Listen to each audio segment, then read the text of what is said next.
So, 2019 and following Indian cricket in 2019 for me has been more about watching Rohit Sharma bat. And people say that what's the big deal? I mean, he's been a good player over the years, and especially a couple of years now, he's played some brilliant cricket. But 2019 has been Rohit Sharma's year in many ways. He's taken some giant strides as a batsman, as a captain, and we'll talk about both of them.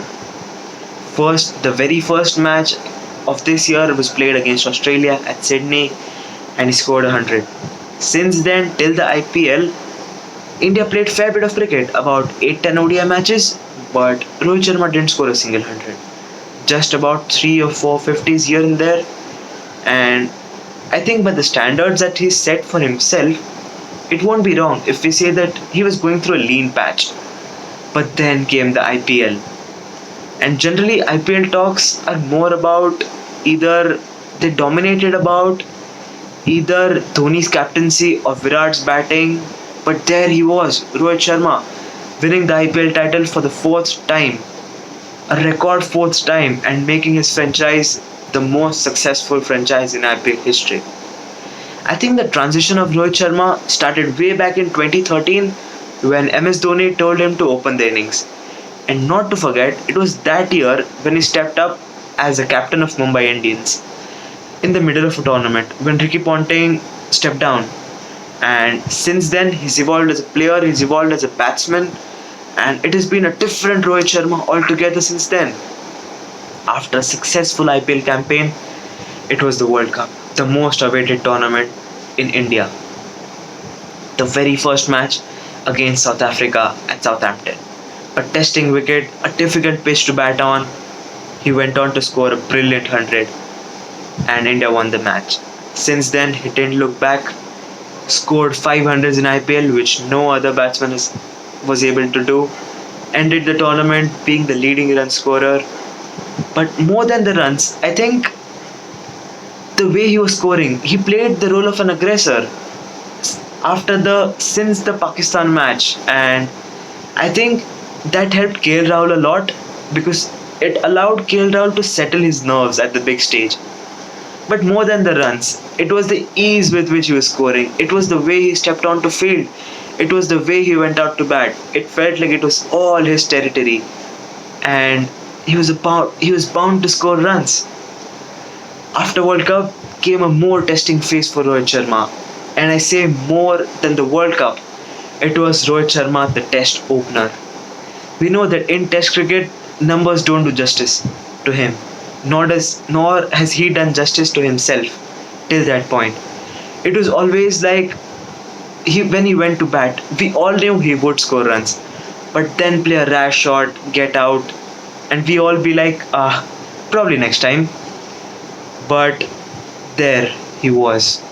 The management asked him to open the innings for India, and I think he knew that this was possibly the last roll of dice for him. Seeing the young brigade coming in through the first class setup, I think Rohit knew that this was possibly the last chance, and he had to capitalize on it, and he did. The first two innings as Test opener, he scored hundreds in each inning, and then went on to score a big double hundred in the third match. I think as a Test batsman, he has had a good start.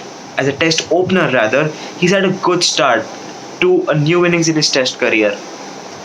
After the South Africa tour was the Bangladesh tour. Again, a captain phase of Rohit Sharma. And I love the way he captained India. I mean, all the big players were resting, all the main key players were resting, were injured, unavailable, whatsoever. But he played against Bangladesh with a fairly young and unexperienced side. And I loved the way he handled Khalil Ahmed, even Shivam Dube.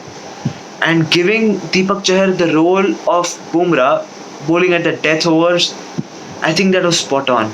And that led to some match winning performances by the youngsters. Then the West Indies tour made again 100, followed by a 50, and ended the year on a high.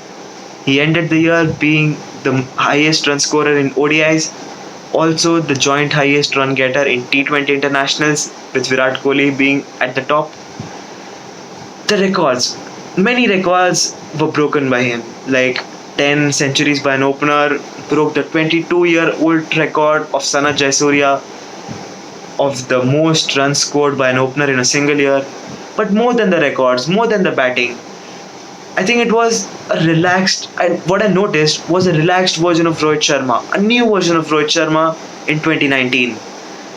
I mean, and I won't be surprised to know that the reason for this version, a calm version of Rohit Sharma, the reasons go way back in December 2018. A baby girl coming to his life, a daughter, and he started to see life in a new perspective now. So, what lies ahead? In 2019, he's played a lot of cricket. He deserved a break and he did get one. Against the Sri Lanka tour, he's got a break and he'll be back against Australia for the 3 ODIs. So, what lies ahead of Rohit Sharma in 2020?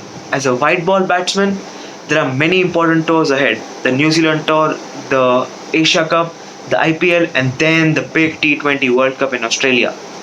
There are some good challenges in front of him, but more than the white ball batsman, the challenge would be for Rohit Sharma, it would be in Test cricket as a Test opener. Because we go to New Zealand early 2020, late 2020 we go to Australia, 2021 we go to England and then to South Africa. We're touring the Sena countries in 2 years, in next 2 years. So as a Test opener, it would be a very difficult task for him. And I think he will be looking forward to it and scoring runs in all parts of the world as a Test opener. Yeah, so looking forward to it. And he's 32 now. April 2020 he'll turn 33. And at this phase of his career, if he wishes to play for another 4, 5, 6, how many ever years he wants to play, fitness will play a big factor. And I know, I've heard Rahul Dravid, Dhoni, and all other stalwarts talking about fitness being such an important phase in this part of their career, in this phase of their career. I think if he wishes to play till 37, 38, he has to maintain fitness levels of a player, say about 5 to 10 years younger than him. There's no doubt that the class which he brings into bat is not able to bring for any other batsman, but he has to maintain his fitness levels. So 2019 has been a good year for Rohit Sharma, has been a good year for Indian cricket, except that one match at Old Trafford, the semi-final, Manchester, the semi-final against New Zealand. If you erase one match from this calendar year, it has been a good year for India and Rohit Sharma. And looking forward to 2020 and hoping that he score big runs, big match-winning innings for India. That's about it. If you like the video, please do like, comment, share, and subscribe.